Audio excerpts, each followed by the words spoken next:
Hi guys, it's Emily from Novelle Novels and welcome to today's video. This is my July book haul. So, as you all know, I got back from holiday at the start of the week and I did just under half of this haul is from the holiday because I did kind of go slightly cuckoo crazy. So I bought 15 books on holiday and I have a haul of 32 books bought and 2 books gifted by my mum. Now the 2 books gifted by my mum I've not put in a special order, so what I will do is as I'm going through the pile I'll put them to one side, then I'll let you know which ones both those are. I've got my non-holiday shelf here, ouch, the cat just decided to scratch me, and my holiday haul down there, so I'll be reaching down there after I've shown you the books I got before the holiday. I have gone a bit crazy, so it's 34 books gained this month, but as of the day of filming this I'd already read 29 books and 28 of those were off my physical TBR, and I've unhauled 6 unread books, so I know that my 2 physical TBRs going down this month, which is a bloody miracle, trust me. I don't know how I've done it.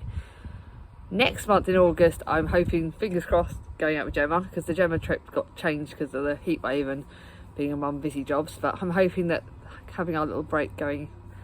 So that's my only big-ish haul happening. I know that I've got 2 books in August that are due to arrive just after I film this from Danny. So they will go on August book hauls, because even though they technically will get here in July, it will be after I filmed. And I'm doing pretty good. I'm filming on the 27th today, so that's pretty close to end of the month, but I didn't want to push it too far.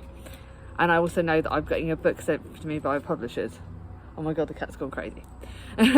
So that's the only things that I know are definitely happening. I won't be at the charity shop obviously in August at all, like to work there, because I'll be looking after the kids. So the numbers should kind of be a lot less in August, depending on how I do with Gemma. Also, after I film this, I've got to put the fun job of trying to put them away, while the fact I'm recovering from heat stroke, because I got heat stroke at the last day of the holidays, and I've got severe sunburn, as in to the point where I've now got grade 2 burns on my feet and my legs. So this has been fun. Anyway, enough rambling. I will not be talking too much about any of the books because obviously there is 34 books to talk about and I've already been rambling for 2 minutes. So let's get on with it. The first book I've got to show you is You and Me on Vacation by Emily Henry. You know I've got Beach Read, which I'm reading in August, but I saw this in the charity shop window and it's one of her newest releases, and I thought, oh, I will probably save this for next year because it is a summer book. It is a summer book, so it will be saved for next year. But for £1, I thought I've got to get that. 12 summers ago, Poppy and Alex meet. They hate each other and they're confident that they'll never speak again. 10 summers ago, Alex discovers his fear of flying. 11 summers ago, they're forced to share a ride home from college, and by the end of it, a pact has formed. Every year, one vacation together. And then 7 years ago, they got far too drunk and narrowly avoid getting matching tattoos. 2 summers ago, all goes wrong. This summer, Poppy asks Alex to join her on one last trip. Could this trip make them realise they're not just friends after all? Such a me book. Oh, before I forget, I have got to say to you that I got 16 contemporaries this month, 14 historical fiction, so that's really close. 2 classics and 2 non-fiction. Very, very good. The 2 classics were on holiday, so they'll be on that next haul. The next one is I bought a Christmas book, so that one will be going on my Christmas book haul, and that is 7 Days of Us by Francesca Horner. This is quite an ironic one because it's about like a quarantine-y kind of style and about Christmas and quarantine, and because of what happened last year where we all had COVID over Christmas, I'm going to save this for this Christmas to kind of put things back on the map. So Olivia, the eldest daughter, has returned from treating an epidemic abroad and must go into quarantine for 7 days. Her mother's decided it's a perfect opportunity to spend special time together. Her youngest sister wholeheartedly disagreed, and her father isn't allowed an opinion. This looks really good. Then I've got my first historical fiction. I bought this purely because it says kitchen and it's a wartime book. Love my kitchen, love wartime books. It's set 2 years into the Second World War, and Germany U-boats are frequently disrupting the United Kingdom's supply of food, and that's like about the food shortages and stuff in the World War II. So this looks really good. Jennifer Ryan, as I swear I've read one of her books before and I really loved it, but this does look very, very good. I'm trying to put all my books on genre piles. Then Who's That Girl by Alexandra Potter. I just finished. I read Confessions of a 40-something on the holiday, and it was 5 stars. Now, this is one of her earlier books, and I read one of her other earlier books, You, Me and Mr. Darcy, this month as well. And I did enjoy that, but this one was calling out to me because it's about, if only you knew then what you know now. Imagine if you could go back 10 years and meet your younger self, what advice would you give her? Well, there's certainly wear sunscreen. I'd certainly be telling myself that. Back away from PVC trousers. Don't give an idiot your phone number. And this looks really fun, and it's what happens if you could turn back time. I think that's a really good, fun contemporary, so it'd be nice and easy, lightweight. Then my mum, no, that's my mum's one. I'll just show you afterwards. Then we've got another historical fiction book. I like Rosie Archer's books. They're really good historical fiction books. And this is about the Canary Girls. And obviously we all know that basically the chemicals that they had to wear in the Canary munition factories turned the people that made the women that worked there, turn their hair yellow and turn their hands and stuff yellow. It actually poisoned a lot of them. So this, although her face bears the scars from the explosion at the factory, Rita Brown is getting back on her feet. She's caught the eye of the local white boy, Blackie Bristow, who's sweeping her around the country in a life of shady glamour. But the war is on, and his life is not all fun and games. So this does look good. It's a wartime book, really great, and I love those. So I've got 2 wartime books there. Then this one, it's got the word sister in the title. You know I'm going to buy it. It's a Dinah Jeffries, but it's one of the smallest ones. And this one was jumping out to me, The Missing Sister. And I think this is set in the 1930s in Burma. I have now got another Dinah Jeffries book I think I bought when I was on holiday. But this looks really good, and I'm just desperate. It's about the missing sister, and don't need to know any more than that. Historical fiction, gonna love that. So now they've got the 2 books to show you that my mum gave me. So the first one is Wartime Friends by Margaret Dickinson. You know I love Margaret Dickinson's wartime book. This was actually in my charity shop, and I nearly bought it. So when my mum bought it, read it and loved it, I asked her if she'd give it to me, and she did. And that is set in the 1940s, and it's about friends, and it's wartime. Don't need to know any more than that. Looks brilliant. And then this is a book either her or Charlie were giving away. It is, I have no idea about this. It's a 17th century feminist hero, The Illumination of Ursula Flight. Now I know that Bernard from Bernard's Bookish Adventures love this book. Outside of Gale is beginning to graze the window panes and rattle them, while I felt the thrill of holding a book in my hands and being, for this rare moment, completely hidden. Love the sound of that. So that's that one. Then I got a Maggie Shipstead. Now, obviously I'm reading The Great Circle. I thought I'm going to buy anything that this author writes because I've heard so many good things about this. This is, I think, I've put it as historical fiction, but I'm not sure what genre it is. And this is set at the start in 1970s, I believe. Don't want to know too much about this. Yeah, the first bit of it is set in September 1977 in New York City. Jean Joyce has left her broken heart and everything she knew in New York City, settling into a quiet family life in a suburban California. But her past is not yet finished with her. Her son Harry is growing up to be a dancer she could never be. Pulling back the glamorous, unforgiving world that she had left far behind, Joan must confront the decisions she made long ago and the choices that shaped the life of those she loved. Looks really good. Then a book that I picked up because, again, partly a cover by, it's about the Radio Girls, and this is set in the 1926, and Maisie Musgrove is thrilled to land a job at the fledgling British Broadcasting Corporation. New electro, this is when the radio started happening, and it looks really good. Again, I don't know why I bought it, but it does look really good. So that's that one. So now I'm going to try and put my ones that I bought full price actually to one side. So this one again, this is an older protagonist book. This is a book that I thought, because purely it's got the whole memory lane idea. Mary Roosevelt has reached the grand old age of 110 and takes several slices of toast with butter every morning. A glass or two of port and the wonders of Cornish sea air, so she tells everyone. But there's much more to May than her remarkable age. She has a secret, one that no one's discovered. This looks absolutely fantastic, so I'm looking forward to getting to that. I will actually save my new releases for in a minute. Then I got this, again, this was on my Amazon wish list. I found it in my charity shop, at the back of the charity shop. I loved the author about this, one of the books by this author. I think it was one of the ones about the bookshop and stuff. And I really, really loved this, and I just thought it was absolutely incredible. So to find this for £1, I was Do you know what? And again, it's about older protagonists. It's about this older couple who they shared everything and they had no secrets, or so Arthur thought. And then when his wife dies, he gets a surprise and he goes and searches, and it looks brilliant. It's a gorgeous book. Can't wait to read that. Then I got Sorrow and Bliss. Now, I know my sister Charlie didn't like it. She actually offered me her book originally, and I was like, no, I'm not going to have it because it sounded depressing. And then Alice and Jem raved about it, especially Alice. And I was like, do you know what? Alice bought it full price for her mum, I think. And it was like, do you know what? I've got to get it. So again, for £1, I thought I've got to buy this. Everyone knows about this book. I don't know why I'm talking about it, because it was long listed for the Women's Prize, but it didn't get shortlisted. And I know that Alice was annoyed.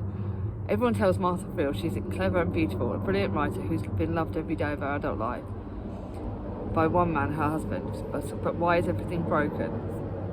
Can't wait to read that.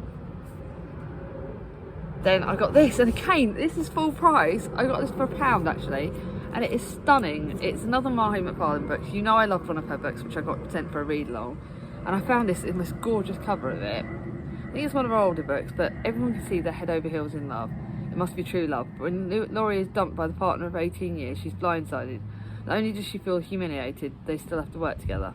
So when she gets stuck in a lift with a handsome colleague, Jamie, they hatch a plan to stage the perfect romance. Revenge will be sweet. It looks gorgeous. And then lastly, of my chunkies, this was a book I got. It's her most recent book and the last in the series. Got it in hardback for £2. The Missing Sister. It's the 7th book in the series, and I got it for £2, and it's gorgeous. I do not know too much more. I'm waiting until I've got every book in the series, and this is about the Missing Sister. I don't need to know more than that. It looks stunning. I can't wait to read it. So that's all the charity shop books I bought before the holiday, and because I've had a bit of a interesting month, I bought myself some full price books this month, which doesn't happen very often. When I went to Tesco's, I got this, which is The Summer Trip by Isabel Broome. I've loved this author's works. They're set abroad, and she just makes me smile so much when I read this. It's been 18 years since Ava spent the summer on the Greek island of Corfu, but she's never forgotten what happened to her during those months, or who she left behind. This was written just after COVID, I believe, and around about that sort of time. Now single and estranged from her family, she's prepared to wave her daughter off to university. Now Ava's life feels a million miles away from the one she dreamed about as a teenager. And she goes back to Corfu. But I love books set in Corfu because I've been there as a child. And that was Tesco's book that I was so excited by. And then I couldn't resist it. I love Jenny Colgan's book. I wanted my own copy of this. It's The Island Wedding. It's definitely the last in this series. I will be reading it soon once I've finished another one of her series. I've got to finish another one of the series and then I can read this. Actually, I think this might be the most recent one actually. Double check, but I've got to finish this one soon because it's about the so this is another series I've got finished. So once I've finished the series, one of the series in the J. Colgan one, I think I'm finishing it in August. So this one will be saved for October or November. So on the later months of probably November, to be honest, because it is saved. It looks like sort of a Christmassy wedding. It's set in, so it's part of the Da-Da-Da series, the Beach Bookshop on the Shore, that series. And it's a Muir series basically. I'm having to put this video together because I had an alarm go off. But hopefully it'll go together right, because I've now got the better app. But yes, this is An Island Wedding. I'm looking forward to reading that. Then Chris had a bit of a good luck haul, and he said that because obviously it was about to be the summer holidays, he said I deserved a treat to get me going for the summer holidays. I'll need a treat at the end of the summer holidays because they'll probably kill me off. But I bought 2 new books. I bought Careless by Kirsty Capes, which you would have already seen on my Instagram stories. But it's Careless by Kirsty Capes. Sometimes it's too easy to fall between the cracks. Everyone knows about this book. It was shortlisted for the Women's Prize. It should have been longlisted. Fearless, motherless, careless. At 3:05 on a hot sticky day in June, Bess finds out she's pregnant. She could tell her social worker Henry, but he's useless. She could tell her foster mother Lisa, but she won't understand. She really ought to tell Boy, but she hasn't spoken to him in weeks. Bess knows more than anyone that love doesn't come with conditions. But this isn't a love story. And look how gorgeous. I should have, apparently. I really didn't realise that I could have paid £2.50 for the paperback. But I didn't realise that because I didn't look, and I was hungover when I ordered it. I was hungover when I ordered this, but definitely perfect. I cannot wait to get to it. And then lastly, a book I ordered at the same time when I was hungover, but stupidly it took longer to come because Amazon was being a bugger and they didn't send it in the right time, so I had to complain, which is not something I love. Laura Jane Williams, One Night with You. It's love at first sight in London and her last. Ruby's leaving London, but she's not running away from her ex per se, but an exciting opportunity in a new city has landed at the perfect time. Nick is moving to London after a breakup, and he's excited to see what the big city can take him.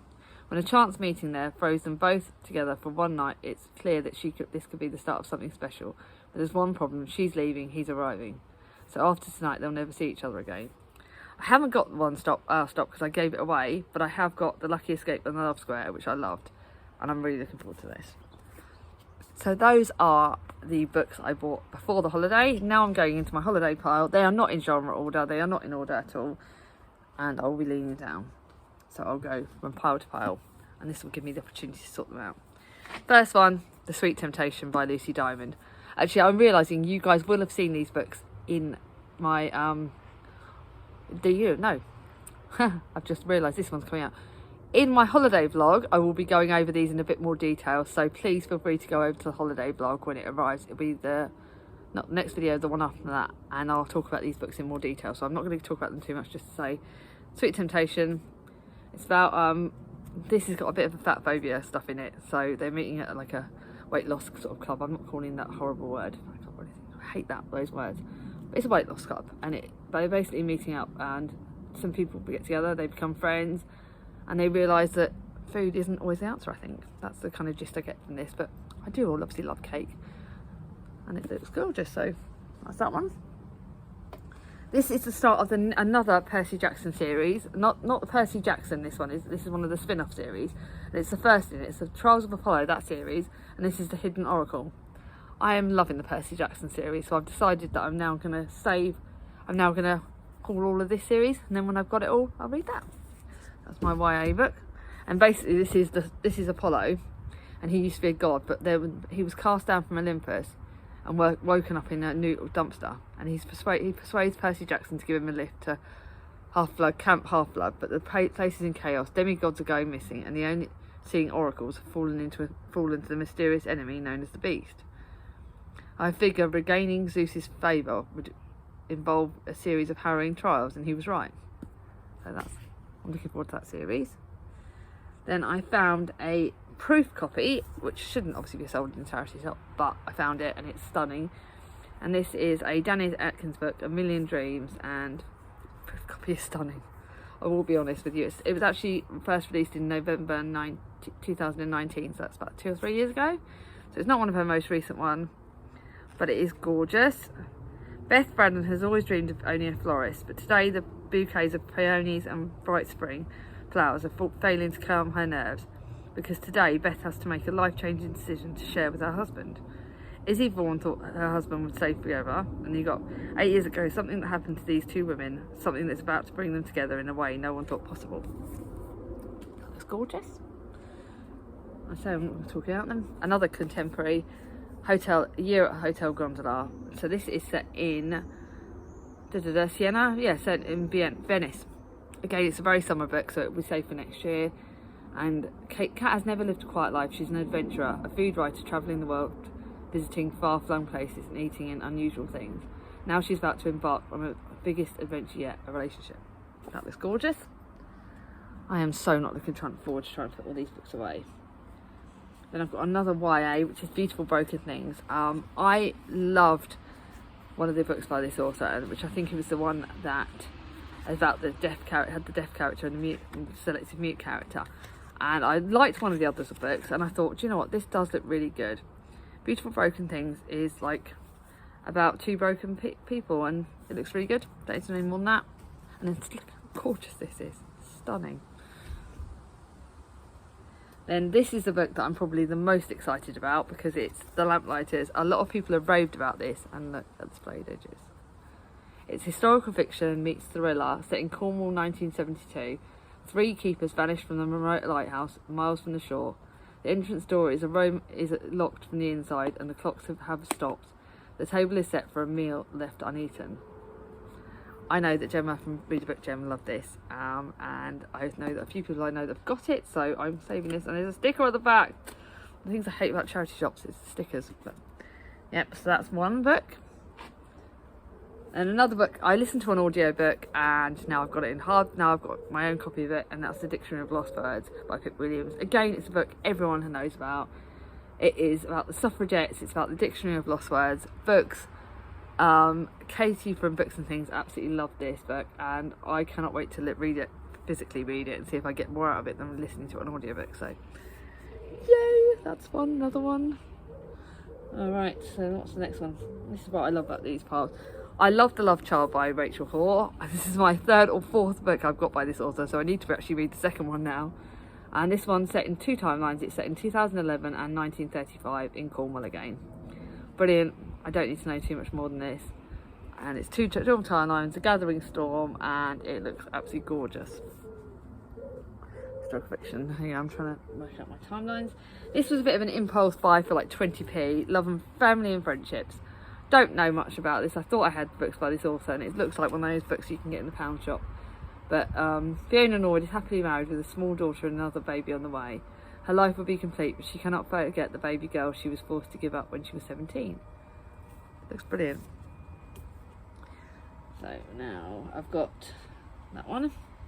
The Tuscan Contessa. I told you I had another Dinah Jeffries book, and this is the Tuscan Contessa. One woman, one war, two women. Will they be able to save the ones they loved? And this is set in 1943, again abroad in Tuscan Villa. And I don't want to know too much about this. This looks absolutely gorgeous. It's going to be put with the other one. And then we've got, what's the next one? I've got two non-fictions actually that I can show you. First one is Matron Knows Best, which is about the 1960s, nurses in the 1960s. And this one, literally that's all it says on the tin, and I'm going to be saving that. And she's working on the hospital wards and in the 1960s, so that looks brilliant. And then Confessions of a Male Nurse, so again, but this is more of a modern day one, and it is, yeah, what it's like to be a male nurse, so that looks good, really good. Nearly done now. We've got 3 books left. And then the Auschwitz Violin, and this is talking about what happened at Auschwitz. Apparently it's actually a historical fiction, not non-fiction, which I thought was. An unforgettable story of one man's refusal to surrender his dignity. Very short, and that'll be saved for a month that I need a very short book. I've got all my receipts in here from the charity shop. And now lastly, my 2 classics, and they are Five Little Pigs by Agatha Christie, which everyone knows about because obviously it's Agatha Christie. I've still not read the other Agatha Christie that I've got on my shelves, but I remember Alice, when she was raving about all the Agatha Christie books, she raved about this one, and look how stunning it is, so I had to get that.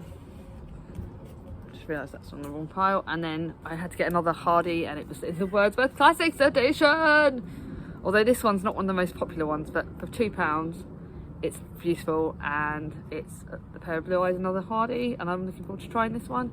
This is one of Hardy's shorter books. It's less than 300 pages, but look, the charity shop ruined it because they put a sticker on it and it's ruined it.